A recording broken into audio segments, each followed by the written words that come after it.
Well, we are interested in the park itself. The park itself, okay, I will focus on that then. Okay. Although the light rail is good. Yeah, I'd like to have an update on the light I'll rail. keep that part short and sweet. But I don't wanna, we're gonna have All that right. also. That would definitely be good. So, as you may have painfully noticed last year, homes came down. There were 80 homes that came down. There's one more still pending. It was about 1,100 and change significant trees came down. They will be planting many times that. It's about a 3-to-1 replacement or more, especially because they don't get to count any of the non-native trees that they are also planting. The noise walls came down, electrical lines were made taller across I-5. They set up what they call their staging areas where they have their material and their access to do the construction. Stormwater treatment, that's what those big metal storage-like tanks are for, is treating the runoff from all that new gravel. They have to collect it, treat it before it goes back into our storm drain system. And then they also started on relocating some major sewer and water mains. Gas is only being removed, it's not being relocated in the areas that are affected. 2020, they continue the sewer relocations. The most notable will be on 155th, right in front of the fire station. Beginning of February, you will see a 3-day closure. Electrical undergrounding will be happening from probably today onwards along 155th as well. There's other spots and places where they're putting electricity underground, but they're just getting started on some of the key pieces that are in the way of building the train. Ground improvements. So as you know, there were some wetlands along I-5. And so at the 145th station, what we refer to as Shoreline South, and a little bit north, there's like 2 or 3 areas all the way up to Ridgecrest Park. They found peat soils, which won't hold their trains or their stations. So they are putting in 100 legs, or actually 300 legs, and they'll put gravel tabletops on those legs and have about 3 different areas where they are creating a 100-leg table for the stations and garages to sit on. Oh my goodness. I'm not speaking exactly accurate, but that's the concept, to give you a visual. That's what the ground improvements are for. The other thing that you'll see happening right now in Seattle, though they're building the rebar cages for them in Shoreline at the Shoreline South staging area.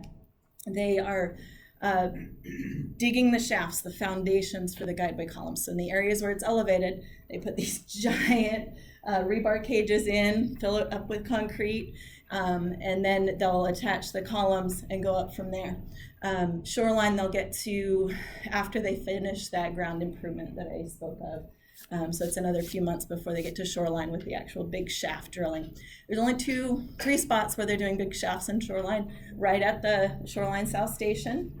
Across 175th, there'll be a few columns, and then from 200th north into Mount Lake Terrace, it'll go elevated again. The rest of it is at grade. So what we're gonna see a lot of is retaining walls. The one they've started excavation on, and they have to move on, starting in more detail or more urgency next week, is right north of Ridgecrest Park next to the Metro Base tunnel where the buses go under to get to their garage. They have to cut back, remove about 30 feet of the slope all the way down to where the tracks need to run. And they're gonna build the wall on the city side, on the east side, as they go down. So they've already started that excavation. You'll see it go more drastically very quickly. They're trying to hit a window when the buses will be rerouted and those ramps will be closed for 6 months, starting towards the end of March. Drainage facilities, actual storage vaults for the stormwater from the new roads, the new stations. So they're going to start putting those in this year. And they're going to start realigning the roads. A couple segments of First right next to the freeway, and most notably 5th Avenue, south of 185th. They also have to build an underpassing under 185th that they need to get started on. So between the bridge that goes over I-5 and where they're going to realign 5th Avenue to as it comes in from the south, they have to build a tunnel, a little short tunnel underneath for the train, where it will go underneath 185th. Not Traffic, over it. Not over it. It will also duck under 195th. They're not remodeling that bridge at all. They're just going to cut back the slope and change the one end of that bridge and slide right under it. So it'll be kind of at grade as it comes into 175th station, 145th station? It'll be elevated about 40 feet in the air Oh. at 145th, between 145th and 148th. It'll come down at about 151st, and it'll be on the ground, either on soil that's retained by retaining walls or on a cut bench where it goes up from the freeway, it's on a pad, and then it goes, our city, you go back up the rest of the way to get to our city. Or some variation thereof of being on solid ground, all the way up to 185th. 200th. Oh. At 155th, there'll be a short bridge span over that. And then at 175th, it will look like it's going straight, but because the ground underneath, the 175th goes under I-5, it'll be on a few columns to span that area there. It goes under, it's on the ground at I-5 level at 185th. They're gonna actually raise 185th a bit, and that's gonna be done by 2/3 and then 1/3. Which means we're looking at about a year and a half, probably a year of temporary signal with one-way alternating traffic across 185th, across I-5 at 185th. I think right now, February, March, end of February, beginning of March. So those are the big things you can expect this year. If you're not already signed up for construction alerts and want to figure that out, let me know. I can send you real simple instructions that my admin assistant put together, or you can grab the Linwood Link outreach cards here and ask them for instructions on how to get on those lists. So now what you really came here for, Ronald Bog. As you know, they are, these are actually out of order. They're impacting wetlands right here at the 155th is the green line here at the top. This is the Shoreline Fire Station number 65. There's a wetland right along I-5 right there, and then there's remnants of wetlands all along here. And the ones that are mostly in the WSDOT corridor and partially on the edges of these properties have to be permanently filled. In fact, they've already been filled. And then the ones that are on this property, the rest of these two wetlands and on this one, have been temporarily filled, and they will remove them. They're actually going to restore this site to better than current condition. It was overgrown with reed canary grass and blackberry when before they started clearing. That's the condition of this site here. So when they're done with it, it will be in a lot better shape. But that permanent impact to the wetlands, they are having to create new wetland for. And if you're interested in the nerdy details, I can go into that later. But basically, they have to create a lot more wetland. They're creating about an acre of new wetland, and for about a half acre, it's probably less than that, of wetland that's permanently impacted. And then 2 more acres of buffer area that is protected in perpetuity as habitat to replace the functions and values that they're impacting. And I think we're getting the good end of the stick. It's better habitat and more complex, higher quality wetland, which we have very few. If we have questions, should we interrupt or should Sure, we wait till the sure. end? How much time do you want me to use here? We're good. Yeah. We're okay for a while? Yeah, we're fine. You're the Okay. only one tonight. So Okay. We're at 7-Eleven right now. Okay. Are the wetland systems connected so that the wetlands that have been removed are connected somehow with the So new- interestingly, the ones on the east side of I-5 have no surface connection to any other wetlands or streams. Our drainage system kind of connects them, but there was no natural stream running from that area of wetlands. It was probably a groundwater connection. They're maintaining, by putting in some pipes under the tracks, connection between the wetlands that are still going to remain next to between I-5 and the guideway, and the wetlands that will remain in that empty parcel. Sorry, this one here. So there's a little bit of wetland along here that'll be re-daylighted and reestablished here. That'll be hydraulically connected to this. But other than that, they're in this branch of the Thornton Creek Basin. You might know the actual term for this part. I can't remember if it was the main branch or the west branch. It's not the North Fork. Well, it's all part of the North Yeah. Fork. Okay. It's, it's kind of a separate little stream system. Oh, this here There is doesn't- a little stream along that little that There's little not driveway. a natural occurring stream. It is storm drainage only. That amount of research was checked on. Interesting. Yeah. It's there all the time. Water. The soils underneath don't reflect that. It looks more Oh, I started typing there and never finished. I apologize. I was within the Thornton Creek Basin is what I was gonna write there. So it's with, all they, part of the our same code creek. requires that they do it all within the same sub-basin that they're Okay. impacting. Yeah. The Ronald Bog Park was the closest we could get. Great. And we had a fairly good turnout for the concept public meeting. Both Ridgecrest Park and Meridian Park neighborhoods were invited to that. And as a result, we ended up with 2 areas of mitigation. The original idea was just to put it all on this western area where the grass is. And people said, no, we want some grass to stay. We want the shelter and access to the open water to stay. So it got split, which actually gave us more buffer area in the end. And it helps carry out one of the goals in the Thornton Creek Basin Plan, which is restoration of the habitat in this area. This is Thornton Creek right through here, and it theoretically starts just a little bit north of 175th, is based on our mapping and my understanding of the basin.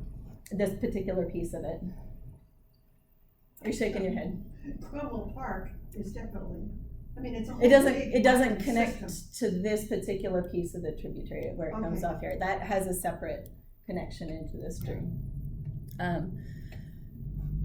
What they're doing is the speckled areas. They dug out big holes, and I'll walk through some of the pictures of that.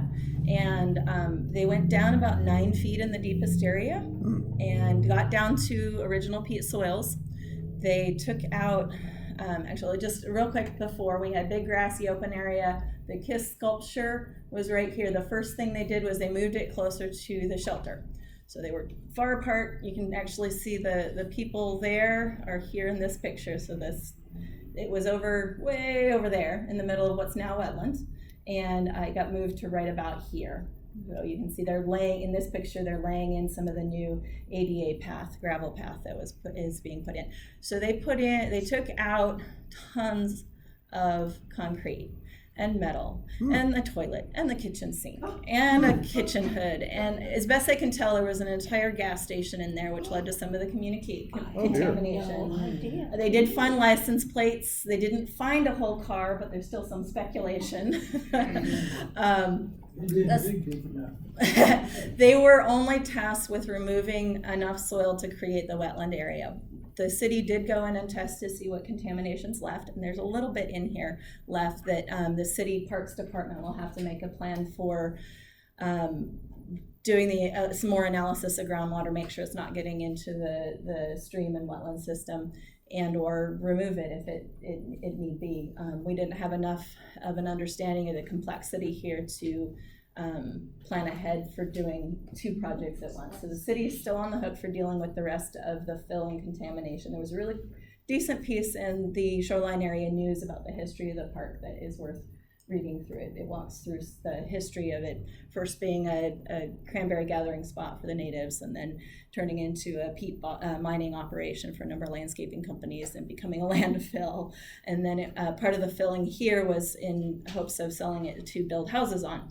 And that's when the forward thrust bonds went through with King County, and it became a county park, and eventually we inherited when we incorporated here. So this area is, in the left, you're looking west from maybe halfway into the grass area. And they're just getting started with the excavation. You can see a lot of the concrete rubble. This picture and this picture are both taken from the west looking east. And this is most of the excavation's already done there. We're taking last little remnant of the contaminated soil out, I believe. This was earlier in the excavation phase. So lots and lots of dirt left. They had to take it to a specialized landfill because of the contamination that it had in it. Some of it had to get thermal treatment with it if it had petroleum products in it. This is the southern area. So behind me in this picture is the Arboretum. And I'm actually standing at almost the same spot in both. I apologize, this one's a little dark. They cleared the knotweed into a big pile. They treated it first and then cleared it. And then they excavated out a big bowl. And this has already got the topsoil and some of the plants going in. This is part of the large woody debris that went in as habitat. And trails. So as I said, there are 2 different pieces of trail that you can see on that site plan. One is a winding path that cuts sort of a path that's the least amount of impact to the mature trees through there, while hitting a grade that is ADA compliant. It is crushed granite and will require additional compaction, but it is supposed to be an ADA friendly path. And it starts off right here in front of the kiosk at the parking lot and heads around, and there's a loop through the Arboretum. The other path starts from the other corner of the parking lot and goes out to the shelter and around the KISS sculpture, which is right there, and back up to the start. There's also a new path right next to the driveway, so you can go from the sidewalk to this path by the KISS sculpture into the parking lot without having to stumble or be right in the travel lane. There is, I believe, 2 benches that have been installed. One of them is right there. They're backless, so you can sit and face whichever direction you want. And they will be putting in 3 educational signs. The content was developed by Sound Transit in collaboration with the Shoreline Historical Society, the tribes that historically use this area, and the folks that planned the mitigation project. This is the southern area again.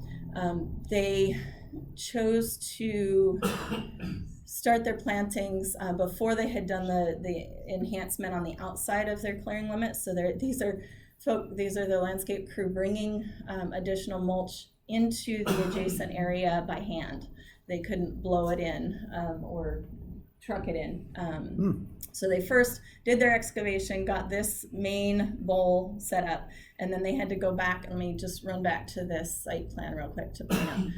To do enhancement in the fringes along here, they did completely by hand. And this is another area that they did completely by hand because they weren't allowed to disturb it with big equipment. There was existing wetland where they'd go in, take out the invasives, plant new stuff in without disturbing the existing native vegetation. And there's that trail along the driveway down to the shelter. There's the sculpture right there. And this is the loop that branches off to go through the Arboretum. But you can also start on it right here in front by the kiosk. Okay, so a few more sneak peek pictures. Let's see. Habitat, these are called bat logs. They take some of the trees they cut down elsewhere along the project, brought them here. The ones they laid down still have the root wads in. These are habitat structures for birds and bats. There's been an osprey there almost the whole time they've been working that they got to regularly watch fish. Was that my next? 19 habitat structures went in, 7,000 cubic yards of new topsoil that came from Pacific topsoil. So it might be some of your compost that was collected from your homes and turned into compost and mixed back into topsoil. 200 cubic yards of wood mulch and 500 tons of crushed rock for the trails. They have planted thousands of plants in here, and the one piece left is installing those signs and putting in the split rail fence. Where there used to be a swinging gate at the park, they'll be putting in a bollard in so that the service equipment can still get in to mow the lawn and things like that. And they are responsible for maintaining it for 10 years. And the green wall? Yeah, that's gonna come out this summer. It's a silt curtain. So there's a silt material hanging down to keep fine sediments from going into the wetland. And in front of that is a sandbag cofferdam. And the green was extra sandbags that they added towards the end because of raising waters while they were still trying to do their work. They did pump during construction, and even before, while they were doing the excavation, they actually left the outer edge of original soil in there to keep as much of the water out as possible, so they weren't pumping the pond, they were just pumping the groundwater. And anything they pumped out, they had to put through treatment, and then it went into the sewer system rather than into the storm drain system during that time. They then, right at the end of excavation, they went and took that last berm out and then started putting in the topsoil. And in this particular area, it's got a raised island sort of in the middle there. And during the storm on the 20th, it got right up to the top of the cofferdam. It was providing flood protection. I don't know if, Cynthia, if you or any of your neighbors experienced anything different on your end, or I don't know if it's noticeable or not. Couple people had flooding Okay. during the big storm, but, Okay. we didn't notice anything that I know of, but Okay. anybody? It should be the same or negligibly better. It's part of why they were able to do this is they weren't negatively impacting the flood capacity. Yeah, I think the water level was higher than the It was a cofferdam. big storm. Yes, this one it was over, and the one to the south it was still a little bit below the bags. I think that one's slightly taller. What's notable is it drained very quickly. Okay. Yeah, it's meant to be inundated occasionally, a little bit of standing water, but mostly damp, muddy feet rather than open water. So it's a different kind of wetland than has been present here for decades. Hey, Jennifer? Yeah. So, when they did the whole excavations, they, find, where they dug out their, peat soil Yes. underneath? So there is Yes. still some left? Yep. And so that's cool, because that's, Yeah, activated. right in the deepest part where the standing water is, they got down to the peat.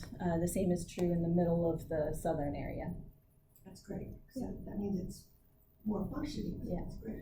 They don't have an exact completion date because weather's been real unpredictable for this project, but we expect to see them wrap up late February, early March, and we're hoping to get it softly open to the public as soon as they're out of there. We'll probably have a celebration, kind of an event in April, but that's tentative at this point in time.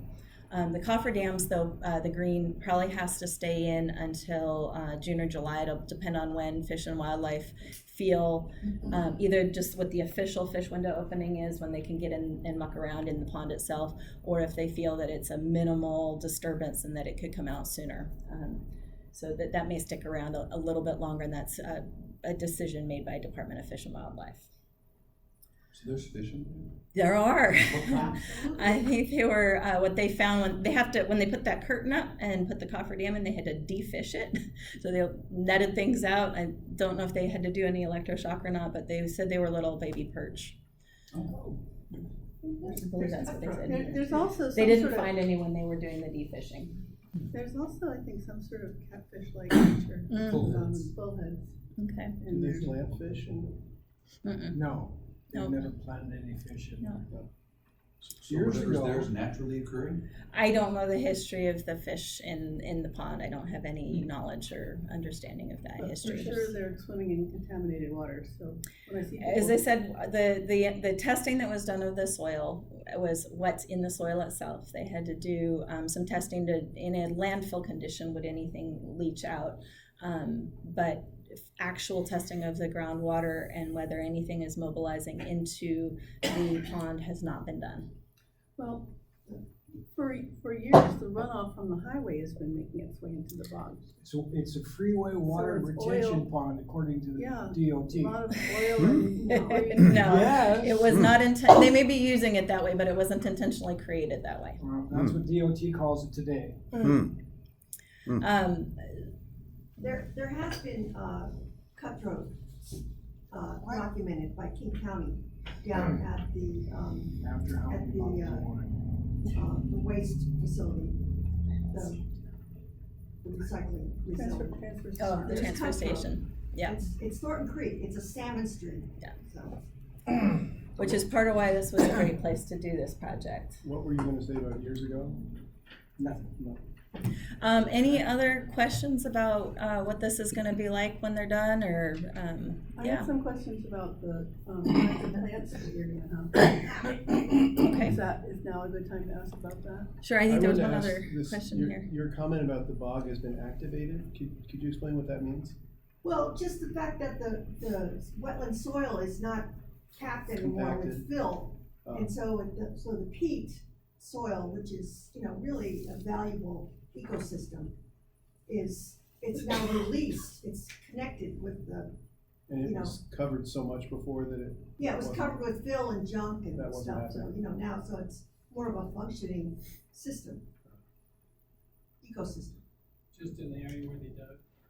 Yeah, right in the center where they excavated the most, there was about 9 feet of fill taken out, and they got just down to the beginning of the peat. So plants, Yes. when we had a, meeting over at Meridian Park School about this project, Mhm. and the people who are doing the plantings were there. They asked us what we'd like to see, and I asked if we could have some high bush cranberry. Okay, And so I'm just wondering if that. let's take a quick that's look a- at what went into the planting list here. Sorry, give me just a minute here to navigate to that. So do you live next to it? So one of the things I can say is that Sound Transit, while I talk and find this, Sound Transit will be responsible for monitoring it for success and removing invasives to keep it healthy for 10 years. And that's to meet federal requirements. There is invasive knotweed and blackberry on the I-5 slope next to the stream, and I think they're gonna work on getting that removed. There's also blackberry and knotweed on the parcels to the south, and some remnants still, even though there's been some invasive removal in the past by neighborhood groups around the perimeter to really support success. Working to take out the blackberry and knotweed on the private parcels is something that private residents right there could do, and I'm happy to connect anybody with resources on what the best way to do that is, or to potentially get assistance from the King Conservation District to help with making that happen. It would probably take some more volunteer parties to work on the invasives on the west side or the north edge next to the corner and between the corner and the what's the word I'm looking for? Bus stop, where they didn't do any mitigation work. I have a question. Yeah. So you say that Sound Transit will be responsible Mhm. for 10 years. Yeah. What if there's pretty obvious evidence that plants are degrading or they need to be replanted or something? What would be the pathway? So during, sorry, I'm looking for my plans here at the same time. There they are. During the mitigation period, we'll find out who the best point of contact is. I don't know that it'll be the same one as during construction. Parks Department could also be contacted directly to say, hey, we see issues, can you help with making sure Sound Transit gets that cleaned up? But they have to provide regular reporting that the city's qualified professional or city's wetlands professional will review, and if there's issues, we'll work with them to get it resolved. But they are responsible for meeting certain performance, minimal percentage of invasives, a certain amount of establishment of the plants that they've planted, and they've planted more than they need at the end, expecting that they won't all. Sorry, I apologize for the delay here. I'm trying to find the planting list.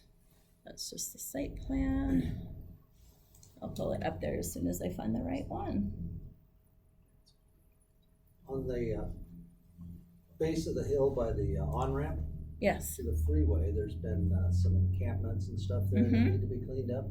Yep. Is that going to be taken care of by one of the agencies? So when it's in WashDOT has a procedure that they follow. When it's in the city park, our customer response team works with the Parks Department to have the folks move on along and then clean up the site. That stays in effect. That remains the city's responsibility or WashDOT's responsibility. Having people actively out there maintaining it and having Nootka Rose in the perimeter should make it even less pleasant than blackberry to get through. Nootka Rose has a really fine needle on it, so that some thought was given to that. And I'm hoping that with the trails and things that it'll actually be used more than it was. Not having the informal trails through the very dense and you can't see through it knotweed makes it much harder to get in there and be unseen. There's still a lot of stuff that needs to be cleaned out. In the area of the restoration, it's all been cleaned up. They're on the WashDOT side. Yeah. I don't know what cleanup they have or haven't done. I know we've brought a few things to their attention during this. Okay. And if Sound Transit's crews are doing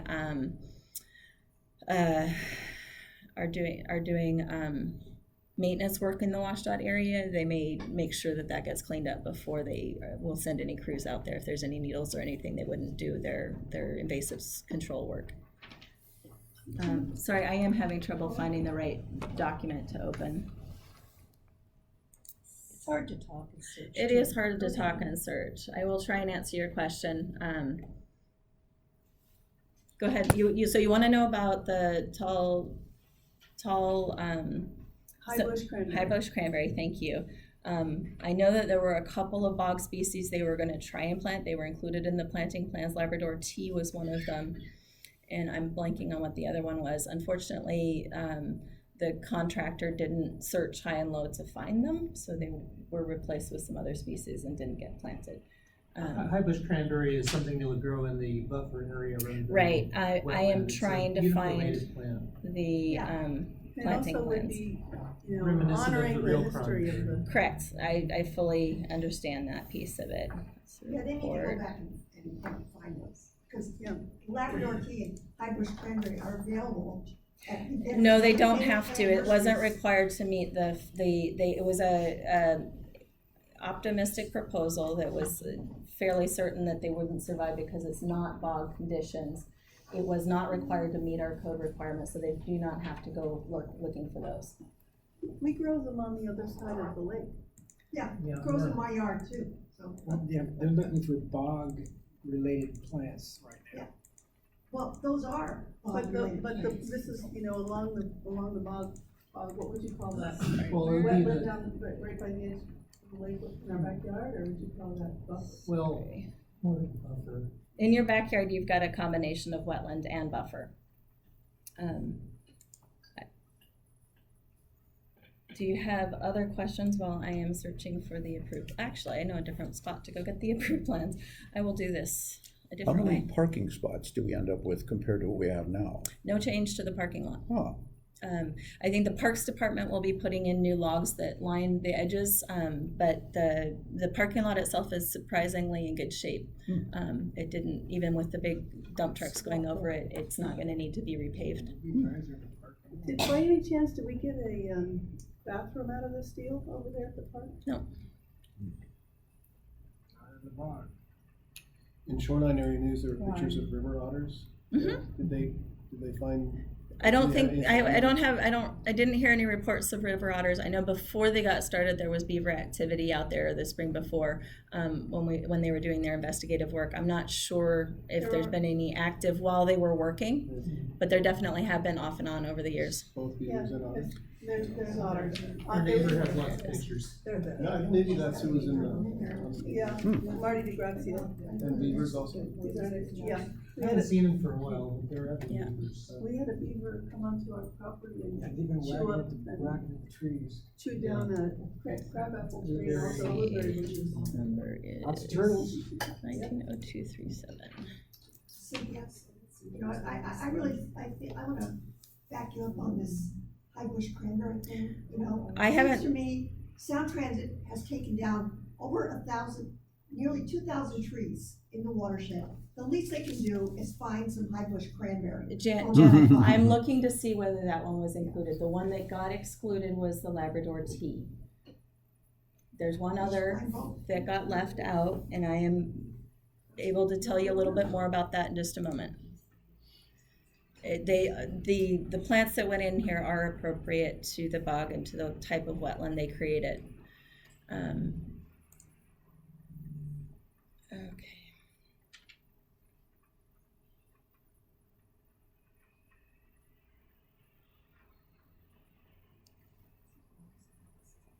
There we go, that's the one I needed.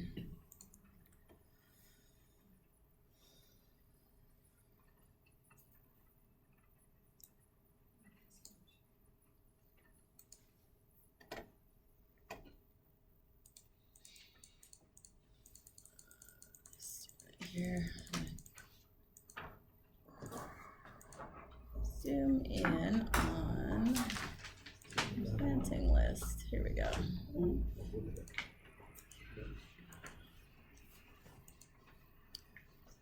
So we've got big leaf maple, black hawthorn, Oregon ash, Sitka spruce, Doug fir, cascara, Pacific willow, Scholar's Willow? High Bush Cranberry. There it is. We've got 83 of those. Snowberry, elderberry, salmonberry, thimbleberry, the Nootka Rose, Pacific Wax Myrtle. I'm just jumping around here. And that's all new plantings, that's nothing left over from before? Correct. Anything that was, so it was the bog laurel and the Labrador tea that the city's qualified professional says you don't have enough bog-like conditions for it to succeed. It had been included just in small numbers, I think 18 total there, as an experiment. The contractor was not directed to go to this particular rare, native plants nursery or something like that. So in their search, they didn't find it.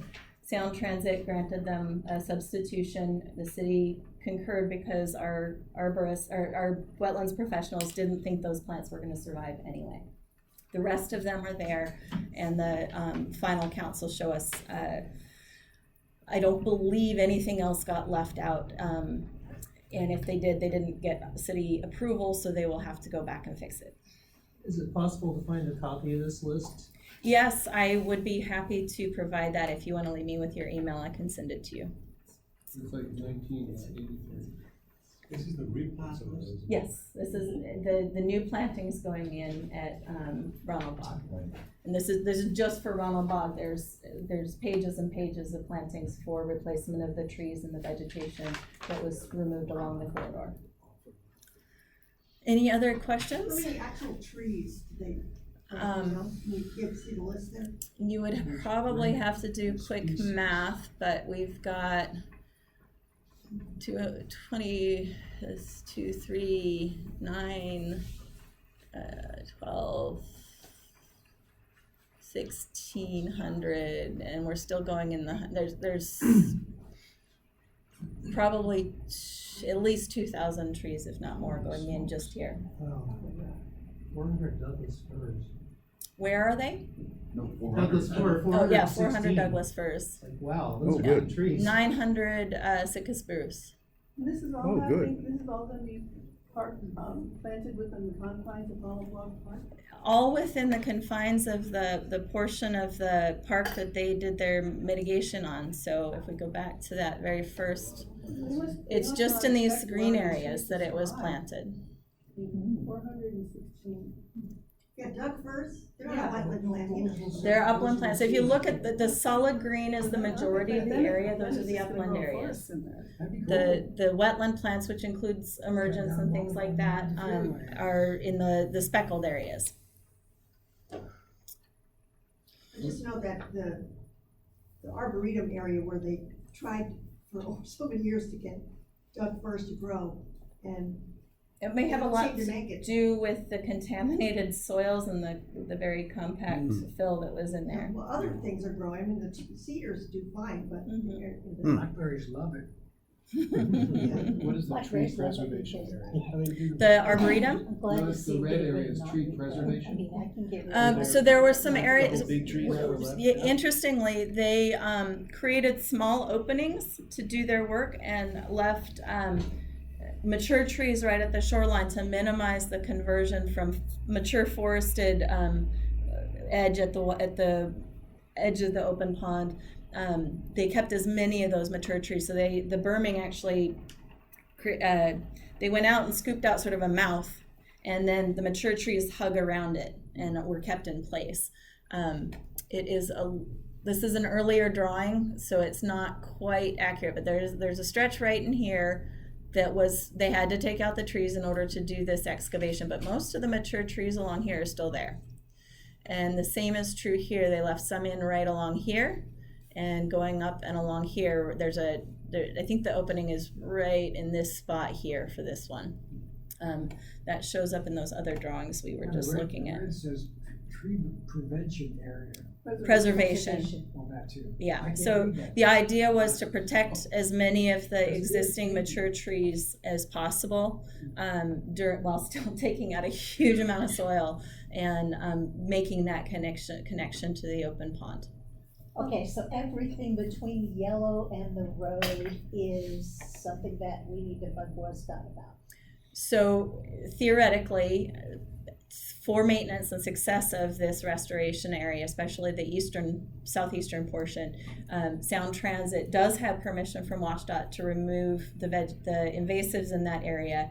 It was not included in the scope of the installation, but it should be covered through the maintenance. Otherwise, they're just going to be fighting removing the invasives in their mitigation area and may not succeed in meeting their performance targets. What that means is they'd have to maintain for more than 10 years, and they have no interest in doing that.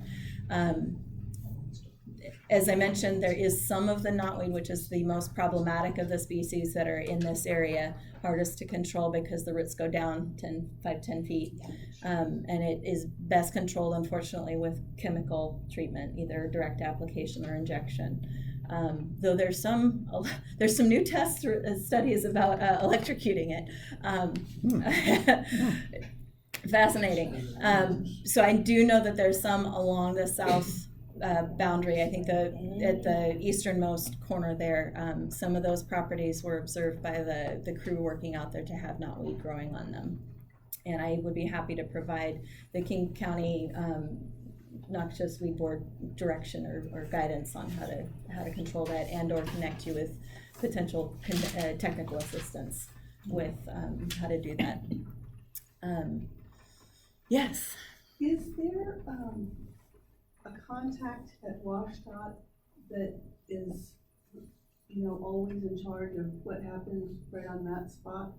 Because it would be really helpful, when we call a city and they say, oh, that's not us, that's WashDOT, we don't know where to go to connect with the person who's connected to that. Like when you were talking about before that WashDOT would have to clean out the homeless. The person that I know of is who our customer response team should be referring the issues to when they happen right there. The one I work with is directly assigned to the light rail related issues, but I can ask if there's a public point of contact for maintenance issues like that. Oh, I think that'd be helpful.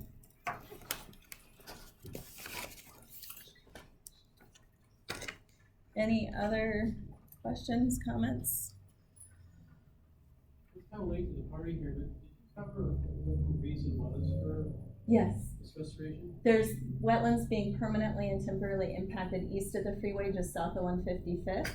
And this is replacing the lost wetland functions in that area. To the extent that they can, they'll restore the wetland that's temporarily impacted in that area, but the permanent impacts are being mitigated by recreating or reestablishing new wetland in this area. It's in the same sub-basin as the impact, but it's not hydrologically connected on the surface anyway. There's probably groundwater connections in the basin. I'm guessing this is part of water retention when there's excessive rainfall. This is wetland habitat, so it's about wildlife and ecological function. There's a negligible benefit to stormwater retention, but that was not the goal of this project. It was about replacing the filtering and cleaning functions and the fish and wildlife habitat values of the wetlands. They are critical to cleaning the waters that run through our city. Filtering and cleaning them and providing the wildlife habitat. As I mentioned at the beginning, there's osprey that make their home here. There's bald eagles, there's beavers. Those are the big pretty ones, but there's also lots of small animals that live there. So are there two new low areas? Yep. That were. That is exactly true. So they've excavated out this is the southeastern portion. It's the larger area, and that's what it looks like on a foggy day. And then the western area has sort of a raised point in the middle, but that used to all be grass. The Kiss sculpture used to be right about here. Mm-hmm. Did you mention earlier that the runoff from the work that was done at Cromwell Park, that ends up down here as well? It connects into the system in a slightly different way. I'd have to look at our stream map to tell you exactly. I believe they come together closer to Twin Ponds. My understanding is that there's a channel of the creek. I don't know, it used to be called, it's Thornton Creek system, but it's, some people used to call it Meridian Creek. I'm not sure what, it's confusing now, but underneath Meridian, there's a channel that's piped, and that comes from up by where Cromwell is. And so Cromwell is kind of a little bit of a sub-basin that took some of the water from that system, but also, it's its own wetland system that's connected with this kind of hydrologically, I think. And so it's all kind of one bigger system that, you know, at one time functioned. Is Cromwell to the north of? Yeah. Is In north the of- history, it says that it was one wetland and they had to build a bridge, 175th was a Sorry, bridge. I misspoke. The pipe from Cromwell comes down Meridian and flows in at the corner of 175th and Meridian into the pond. There's another bit that comes down along I-5 and in along the east side of the mitigation area that was shown on that map. And then it all flows out to the south and continues on its way to Twin Ponds. What is the name of that creek? Thornton Creek. And then that goes from Twin Ponds to where? It continues on parallel to I-5, and then it takes a long diagonal under I-5 at Jackson Park and continues through Northgate Mall, Thornton Place. Oh, I Wait. Sorry. Oh, that's a different branch. Sorry, I'm This getting is them the mixed north up. branch. This is the Both- north branch. They go to, Yeah. both go to Matthews Beach. Sorry, South yes. branch comes Where do from they? Northgate. They come together. Trying to remember where they connect. That doesn't come in at Dewar? What's that stormwater? No, No. no. No, it's a whole. So I don't have the map that That's continues on. City of Seattle across from the high Yeah. school. Meadowbrook, near Meadowbrook. That's another branch, yeah. But yeah. it's, the junction is near there. Is I've that hiked it all the way to that. as have I. It's just been a Yeah. couple decades. Yes, my memory of the full network is a little bit rusty. Sorry. I did actually get into this. I worked for the Thornton Creek Project, and Seattle Public Utilities funded my position right after I got out of college. And I did outreach and education in the local schools out in Thornton Creek, so I'm a little bit embarrassed by forgetting that network. Anything else that I can help you with? You mentioned the spruce and fir trees. Mhm. They're gonna all be in this park? Are they Yep. gonna be all, No, 700? so the list that I showed you is only for this park. They Wow. don't expect them all to survive, but you start with a lot, and some of them, they have success performance measures they're aiming for. wow. So that is just for this park. It is thousands more going in along the alignment. Well, that leads me to the question of like, when we've gotten figures on, oh yes, all the trees are gonna be replaced, and more, Mhm. is that figure the gross figure of what's gonna be planted, you know, and then a bunch of them are gonna die?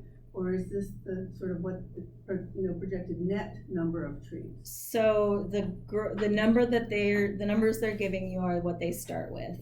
The city requires that all of those be alive after 3 years. They're actually doing 13 years of maintenance for washed-out plantings, because WashDOT doesn't have the maintenance budget for that larger scale of new plantings.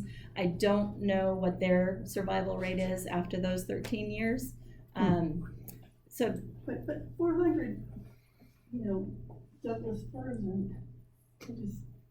it's a big To part. me, it's a scam if it's saying, to me, it's a scam if we are. It's a being marginal, told that it's those a, are real trees when they're not. they are real trees the day they're planted. I would say that there's probably a 5 to 10% contingency that's added to that, so that they're actually planting more than our code requires along the whole corridor. And as I said, we're not even counting the non-native trees. Most of our street trees have to be non-native, so there's a lot. It's a reasonable number in terms of. I mean, what am I trying to say? In terms of total numbers, you could probably say subtract 10% from that, and that's what will survive long term. There's WashDOT's requirement, it's WashDOT that's holding South Transit's feet to the fire, what I understand. No, our requirement is higher. Oh. And WashDOT and has to shoreline. be, so the other big thing is that they have to proportionally replace conifer and deciduous. So they tell us what they removed, and if it was, I forget what the actual numbers were, but if it was 80% conifer and 20% deciduous, That's what they would have to plant back. Oh, good. And they are meeting that when you look just at the But it's not natives. just 1-to-1, it's supposed to be like 3-to-1. Correct. I think it comes out to closer to 4-to-1. Okay, Sound Transit's interest in doing it is solely because of the light rail project, correct? Correct. Now, is Shoreline Parks and Recreation working with them at all on this Yes. project? This whole project went through the Parks Board for approval. It went through a joint neighborhood and input meeting that changed the shape of it. And the Parks Department and City Council had to agree to let this happen in the park. Okay, but most of the funds are all, whatever. 100% of the coming funds from is Sound from Transit. Sound Transit. So they don't give a damn actually whether citizens use it, but the city parks department want us to use it. Why would they not put in bathrooms? That wasn't part of the scope of what they Wetlands. had to mitigate for. It's They- wetlands. No, So, but the city, isn't the city involved in this right now? We've asked for bathrooms in that park from, the city, and it's not been in the highest. to be perfectly honest, If they to be encourage us perfectly to honest, use the it. critical areas regulations wouldn't allow the addition Yeah. of any additional structures in the Wetlands. park. Plus, Really? parks that have bathrooms, like the one by Echo Lake, they closed the bathroom because. They opened a new were bathroom there. problems, They yeah. did, Did they open a there new were one there? issues. They relocated it in a Yeah. more visible spot and put a new one in. Yeah. Okay, But, so, haven't walked down there in a the while. trade-off here was they needed a place to do mitigation. We had goals of doing habitat restoration in this park, but we also had public access and open space, passive recreational use of the park that had to be maintained. The wetlands areas are fenced off and people can't walk in them anymore. So they had to improve the public access with those paths and the benches and the signs in the remaining portion that is open to the public. Beyond that, there wasn't a nexus between the impact they were having and the need that they had in the park. We're already getting more than we're losing in terms of the habitat piece of it. We negotiated with them to reasonably get the trail improvements and the benches and the signs. It was not within the scope of their impacts. There wasn't a bathroom they were taking down that needed to be replaced. So they it was, don't feel we couldn't ask for necessary. more than was reasonably being impacted. I just don't understand how they can encourage people to use a big area and not provide a place for them to go to the bathroom. So let me tell you, I did fight and work really hard to make sure there are bathrooms in the stations.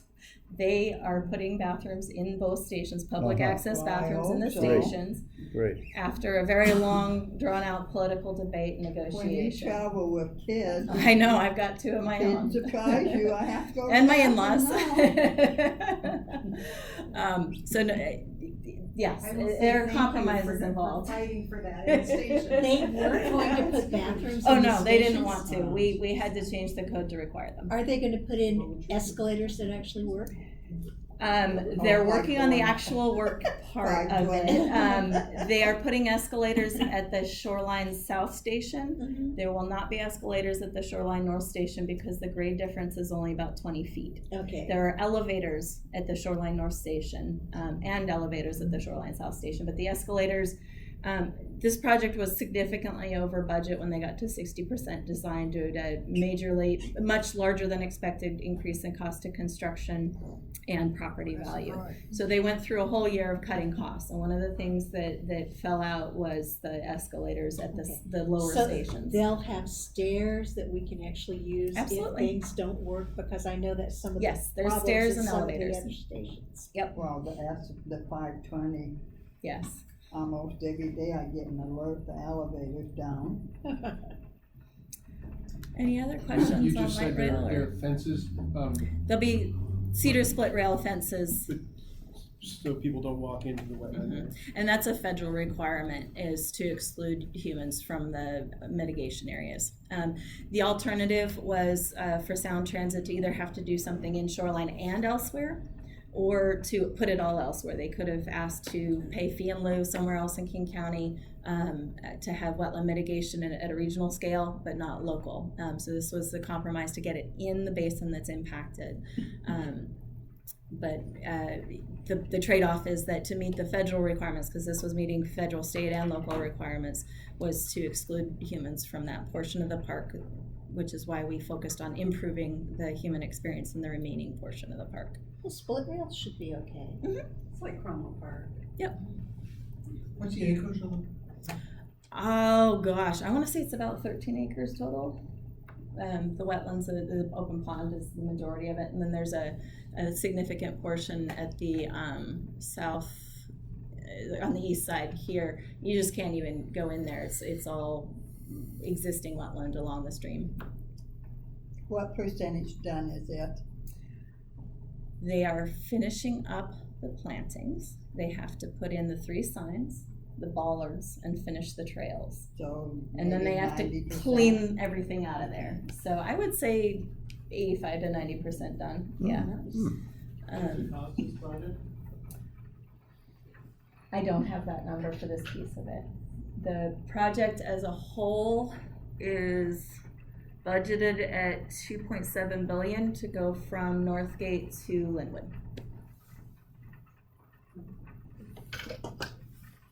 When you say, Sound Transit is taking on this, all the costs? They are required to mitigate for their impacts to the wetlands on the east side of I-5.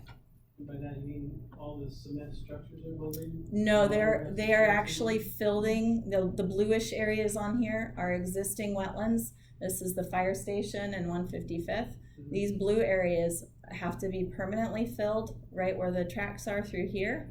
And they're temporarily filled at the fringes along here. And so this mitigation is offsetting those permanent impacts.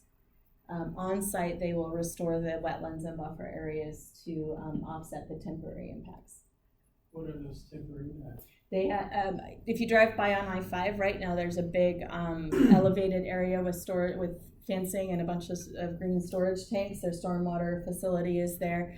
And so right now, these wetlands are entirely filled with gravel.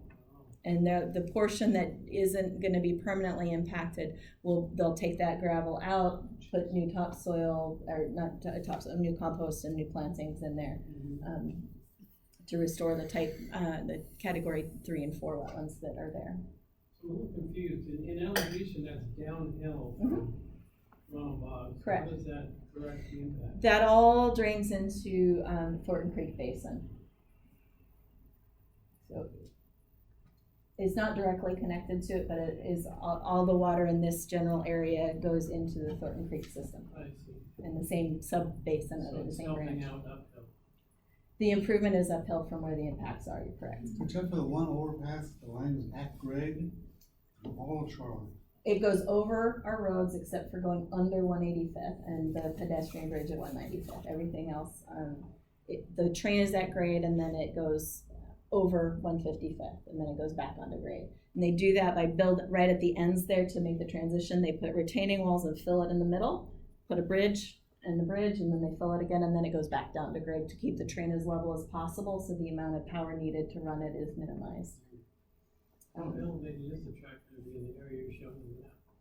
Here, it's on the ground. They looked at the cost of elevating it over these wetlands and found that that was cost prohibitive and would have killed the project. So it's not elevated here? No, it's on the ground. That's why there's permanent impacts. It must be elevated some. Oh my Yes, God. it's elevated That's to a the huge south of here. change. No, that has been the case for quite a while. All the public But information. they advertised that it was gonna be elevated. When we voted on it, they said it was gonna be elevated. I don't remember that. No, the option that was adopted by the board includes the combination of elevated and at grade, and it's in the environmental impact statements, that was part of the scope. So yeah, it's elevated until about 151st, which is just off the screen in this map. What is that property there? This one, Yeah, it's a vacant parcel that's been owned by a private resident until it was recently acquired by Sound Transit. They are gonna put an underground storm drain facility between the wetland buffers, right here in the middle. And then they'll maintain that part of it. There's a chance, current tentative plan is for them to transfer it to the city as compensation for other city roadway and property that has to be acquired, and it will eventually become a park, but that's not certain. Even though it may be a federal regulation to do what we're doing, from a broader picture point of view, what would happen if we just didn't do anything at Ronald Bog Park and let them do whatever they're gonna do there? They would still have to meet state and local requirements, so it's not just federal. Okay, but apart from those regulations, I mean, what literally happens? We get floods or, and then we're so- spending a lot of money to do this. Okay, you continue to gradually lose the wetland habitat, so you lose the species that depend on those wetland habitats. You lose the filtration and the slowing function that wetlands have for groundwater and stormwater as they move through the system, so you see flashier flooding. And it's what's been happening over the past 100 years in this area that has contributed to the flooding and the loss of salmon in the region. Mitigation for all the damage that's been done to Thornton Creek over the last 100 years. It's So it would continue to, you'd justice. continue to degrade the stream system and to lose the habitat for the osprey and the bald eagles and the beavers and the tiny frogs and the insects that the birds depend on, and the plants that we're used to seeing. All of that depends on having these islands. They literally are islands of green space within the city. And different species need different kinds of habitat. That's why adding some shallow wetland in a park that's currently deep water wetland, mostly open water wetland, will enhance the variety of species that it can support. This area probably has a lesser diversity of plants and animals that it supports, but I think in the long run it'll be a smaller area, but when they're done with it, it should be in better shape. And if in fact it's owned and maintained by the city, this area will have a 5-year monitoring period, but if it's owned and maintained by the city as a park in the future, we have that continued stewardship opportunity to keep it as a functioning wetland habitat area. And at the moment, it's difficult to pin down exactly how much it's costing to do this work at Ronald Bog. I know it's over $1 million. I don't have the exact budget figures, partially because they're not done yet, Sure. and I haven't expressly asked that question. It's not 30 million. I don't have to manage their budget, so I don't spend my time on that. How long has it been going on? This mitigation, The construction at Ronald Bog? it started in the beginning of July of 2019. So it'll be, all told, the park will be closed for less than a year. Is that when they started construction, or is that the whole mitigation process? In Ronald Bog, that's when they started construction in the park. And when they closed the park and people couldn't go in was, I think, right before or right after the 4th of July. And you mentioned a trail system, but I didn't see much of anything on the. It's limited, so right now when we started, there was no trail out here. Right. There was a really narrow, like 2 to 3 foot gravel path through here, and lots of informal trails created to get to encampments in this area, nothing formal. So it's not extensive, it's not huge, but it's enough to walk your dog and go see the trees and memorials that are in this area. It's enough to take a nice circular view or to go out and look and see what's happening out here. There's already geese and ducks that are hanging out in the wetland area. And similarly, there'll be a bench here and you can view this area from that spot there. Will boating be allowed? It's not allowed or disallowed now. It's that nothing in that regard is changing. People vote. People get out there and boat. There's no boat launch anywhere, Yeah, but I have some facilities now. occasionally people float on it, yes. With the contaminated soil that was taken out, is it expected then that the cleanliness of the water in there over time, just the natural things that will happen in there will make a cleaner water there?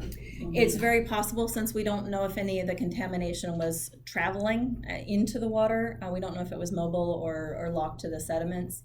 I can speculate, yeah, it seems reasonable to conclude if there's less contamination, the likelihood of it getting in the water has gone down. There is a little bit left under this this western area. The eastern area was actually found all around the edges to be under the cleanup thresholds, even for the most ecologically sensitive measurements. The cement blocks, where were they? Everywhere. Like I don't know what percentage, but a good chunk of what the fill was cement blocks. Wow. Which area were they? They were in both areas. So they were throughout, irregularly throughout this whole excavation area and throughout this whole excavation area. I think there was a little less in this area than in this one. The gas station was described as coming out of this one. Really a gas station? The bits and pieces that they pulled out, they described as being equivalent to a gas station. I do know there was a toilet and a kitchen sink and a cooking hood. But did they find any tanks, petrol tanks? The actual petrol tanks, I do not recall them saying they took those out. Well, it was all service property for the bog function and the company that ran the bog. Oh, yeah. They had their entire facilities right there. Yeah. They built anything they wanted, whenever they wanted, however they wanted. Makes sense. Hmm. There's all Was kinds of waiting machinery for- involved in And that, and I they don't- changed their oil Yeah. there. Don't think there was any oversight when probably this got area was backwards for those filled guys, for so. potential future development either. Absolutely. So there's definitely, human garbage that's been tossed off all along that, shoreline that's Mhm. within the park there. I see where you've gotten things, done, but was anything done in that center area to No. clean up? It just seems like this is all kind of a halfway thing happening. It's a limited project. Yes. There's always gonna be more to be done in this park. How deep is the pond? I don't know. We don't seem to have any data on that. Really? That's where they dug out We think it's way about back when? 30 feet. Okay. 30 feet deep? The water is 30 feet deep? It's the top of the silt or the bottom of the silt. That's really deep. It's really cold too, it's super cold. That's why we think it's really deep. I remember watching the Asians a few years back fishing out of there. I asked the guy one day if he caught something, he said he did. The light changed and I couldn't ask him what it was he caught, but I never saw him back there again. So it could have been the perch. No, I know they He said pike. fish in Echo Lake. I've seen people catch a bucket of bullheads a few years ago. I think the Fish and Wildlife Department has a list of the known fish species in there on their habitat maps. Why would you want to catch a bucket of bullheads? That's on the website. I don't know if you guys That's have what any I other thought. business or more questions for Thank me. you very much. You Thank want you. to- I will follow up with a point of contact for maintenance along there. If anyone wants to grab my card or grab Sound Transit's card for additional questions, I'm happy to share the construction plans or other information you might want. I'd like to ask for people's attention just for another moment or two, and just wanted to make a couple of announcements. One is periodically on Facebook and on Nextdoor and in the Shoreline Area News, we will have a little article that says if people want to sign up for This is you. our email Yes. blast in Meridian Park, or you would like to be on, be part of any other sort of notifications that we're doing. And also, most recently, the Meridian Park Neighborhood Association has established an emergency response and preparation committee. And we have been working hard to, and coordinating with the disaster coordinator for the city, to see what we can do to have our neighborhood be more prepared. And so if you would like to be on the Facebook page, and you live in Meridian Park, I mean, you have to live in Meridian Park to be on the Facebook page for the emergency preparation and response. We really are welcoming as many people. I know Cinda joined it, and Tom was part of it. And so you're all invited, and the way, if you're not on Facebook, you can also look for different notifications on Nextdoor and Shoreline Area News. Those are our only way really of communicating. It's illegal to put signs on, the poles around here, so we're doing things differently. Board member search? Oh, yes, so, we are always looking for more people to join the leadership team. And, there's all kinds of opportunity to do support what's going on right now with our projects and also to create new projects if you'd like to. So, if you're interested in that, you can, talk to myself or Tom, or, you can also go to the Meridian Park Neighborhood Association website, which is meridianpark.info.